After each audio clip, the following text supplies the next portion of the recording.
အခုတင်မြင်နေရတဲ့ဒီကောင်လေးတွေကအရန်ကိုအသေးရသွားစေမဲ့ရှည်လျားပြီးချွဲကြီးကြီးနဲ့ဒီကောင်လိုသတ္တဝါတစ်မျိုးပါသူတို့ကငါးတွေလိုလည်းရှည်မကူတတ်သလိုပိုးကောင်လေးတွေလိုလည်းလမ်းမလျှောက်တတ်ကြပါဘူးသလုံးထဲမှာပဲမွေးဖွားသလုံးထဲမှာပဲကြီးထွားပြီးတော့အဲ့ဒီသလုံးထဲမှာပဲဘဝဆုံးရတဲ့အဲ့ဒီအကောင်လေးတွေကအရန်ကိုထူးဆန်းပါတယ်သူတို့ရဲ့ခန္ဓာကိုယ်ကတစ်သားထဲမှာပဲပုံသွင်းထားသလိုကြီးထွားလာတာဖြစ်တဲ့အတွက်အဲ့ဒီတစ်သားရဲ့အပြင်ဘက်ကိုရောက်တာနဲ့သူတို့ကတည်ဆုံးသွားတတ်ကြတယ်ပေါ့နော်အဲ့ဒါကြောင့်မလို့သူတို့ကိုရှာဖွေတဲ့သူတွေကတစ်လုံးကိုခွဲပြီးတာနဲ့တခါတည်းအရှင်လက်ဆက်ဆက်သူတို့ကိုစားတော့ကြတာပေါ့နော်အဲ့ဒီကောင်လေးတွေကိုဖိလစ်ပိုင်နိုင်ငံမှာတော့ Tamilok လို့ခေါ်ရဲပေါ့နော်သူတို့ကကြီးလိုက်လို့ရှိရင်ဥရားအသေးရဖို့ကောင်းပင်မဲ့ဒီကောင်လေးတွေကသူတို့ဒေသခံတွေအတွက်တော့အရန်ကိုအရသာရှိတဲ့ပင်လယ်စာတစ်မျိုးပါဒီနေ့မှာတော့ထူးဆန်းတဲ့ဒီတဝါကပါလဲသူတို့ကဘယ်လိုမျိုးရှင်သန်နေထိုင်လဲနောက်ပြီးဒီအကောင်လေးတွေကိုအရှင်လက်စားသုံးခြင်းကဘယ်လိုခန်းစားချက်မျိုးလဲဆိုတာကိုဒီနေ့ဗီဒီယိုမှာပြပြပေးသွားပါမယ်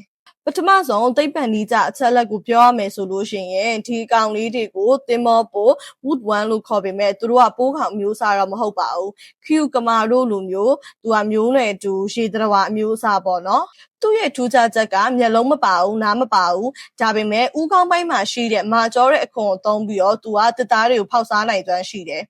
ရှေးတုန်းကတစ်သားနဲ့ပြုတ်လုပ်ထားတဲ့တင်မောတွေကိုဖောက်စားပစ်တတ်တာကြောင့်တင်မောဖြတ်ပိုးလို့လည်းခေါ်ကြသေးတယ်ဒီ Tamilok ဆိုတဲ့အကောင်လေးတွေကိုတော့ဖိလစ်ပိုင်နိုင်ငံဖာလာဝန်ကျွန်းမှာရှိတဲ့ဒီရီတောတွေထဲမှာအများဆုံးတွေ့ရတတ်ပါတယ်။သူတို့ကတစ်ပင်တိုင်းမှာရှိနေရတော့မဟုတ်ပါဘူး။ရေထဲမှာလဲကျပြီးတော့ဆွေးမြင့်နေတဲ့ဘာဂဝန်လို့ခေါ်တဲ့တစ်ပင်ဆွေးတွေထဲမှာပဲရှင်သန်နေထိုင်ကြတာပေါ့နော်။ဒေသခံတွေကဒီအကောင်လေးတွေကိုရှာဖို့အတွက်သူတို့ကရှုံးနုံတွေကိုဆင်းပြီးတော့တတုံးကြီးစီလိုက်ခွဲပြီးတော့ရှာကြရတာမျိုးပေါ့။နောက်ပြီးသူတို့ကလေထဲမှာမိနစ်အနည်းငယ်ထပ်ပို့ပြီးတော့မရှင်တန်နိုင်တာကြောင့်အဲ့ဒီတတုံးခွဲပြီးတာနဲ့ဒေသခံတွေကသူတို့ချက်ချင်းဆိုသလိုစားသုံးကြတာပဲဖြစ်ပါတယ်။စားသုံးပုံကရိုးရှင်းပေမဲ့ကြည့်ရတဲ့သူတွေအတွက်ကတော့အရန်ကိုအသေးရစရာပါ။အကောင်ရဲ့ခေါင်းနဲ့အမီကိုဖြုတ်လိုက်ပြီးတော့အတွင်းထဲကအစာအဟောင်းတွေကိုတန့်စင်လိုက်တယ်ပေါ့နော်။နောက်ပြီးရှာလကာရေးကျက်သွန်ဖြူငရုတ်သီးတို့နဲ့ရောဆက်ထားတဲ့ sauce တွေကိုအရှင်လက်စိန်ပြီးတော့မျိုးချလိုက်တာမျိုးပါ။စားဘူးတဲ့သူတွေရဲ့အဆိုအရာတော့သူ့ရဲ့အရာသာကကမာနဲ့စင်တူပြီးတော့နှိုးလိုမျိုးဤစိတ်နေတာပဲလို့တော့ပြောကြပါတယ်။ဒါပေမဲ့သူ့ရဲ့ခန္ဓာကိုယ်ရဲ့ချွဲကြည့်ကြည့်အရာသာကြောင့်ပေါ့နော်။ပထမဆုံးစားတောင်းမဲ့သူတွေအတွက်ကတော့ဒါတော်တော်လေးတက်တည်မွေးရမယ့်အစားအစာပါ။အချက်လက်တွေက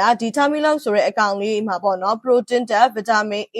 B12 တို့ကျွဲဝါစွာပါဝင်ပါတယ်။ဒါပေမဲ့ဒီအကောင်လေးတွေကတစ်ပင်ဆွေးတွေထဲမှာပဲနေတာဖြစ်တဲ့အတွက်ဒီ bacteria အန်တီရယ်တွေကတော့ရှိနိုင်နေပေါ့နော်။အဲ့ဒါကြောင့်မလို့ဒေသခံတွေကဒီအကောင်လေးတွေကိုသူတို့ကစားတဲ့အခါမှာဒီ bacteria တွေတည်စေဖို့အတွက်အချက်အနေနဲ့တံမယာရေးဒါမှမဟုတ်ရှာလကာရေးနဲ့တေချာစိန်ပြီးတော့မှစားတော့ကြတာပဲဖြစ်ပါတယ်ကဘာပေါ်မှာကျမတို့မသိသေးတဲ့အရန်ကိုထူးဆန်းတဲ့ယဉ်ကျေးမှုတွေအစားအသောက်တွေကတော့အများကြီးပဲပေါ့နော်အခုမြင်တွေ့နေရတဲ့ Tamilok ဆိုတဲ့အကောင်လေးတွေကလည်းအဲ့လိုပဲထူးဆန်းတဲ့အစားအသောက်တွေတွေကတစ်မျိုးပေါ့အဲ့တော့အခုကြည့်နေတဲ့မိတ်ဆွေတို့ရောဒီလိုမျိုးအသေးရစရာကောင်းပြီးတော့အရသာရှိလှပါတယ်ဆိုတဲ့အကောင်လေးတွေကိုစားဖို့တတိရှိလားကျမကတော့ဘလို့မှမစားပါဘူးရှင့်ဟုတ်ကဲ့ပါဗီဒီယိုလေးကိုဆုံးတဲ့ထိကြည့်ရှုပေးတဲ့အတွက်ကျေးဇူးအများကြီးတင်ပါတယ်ရှင့်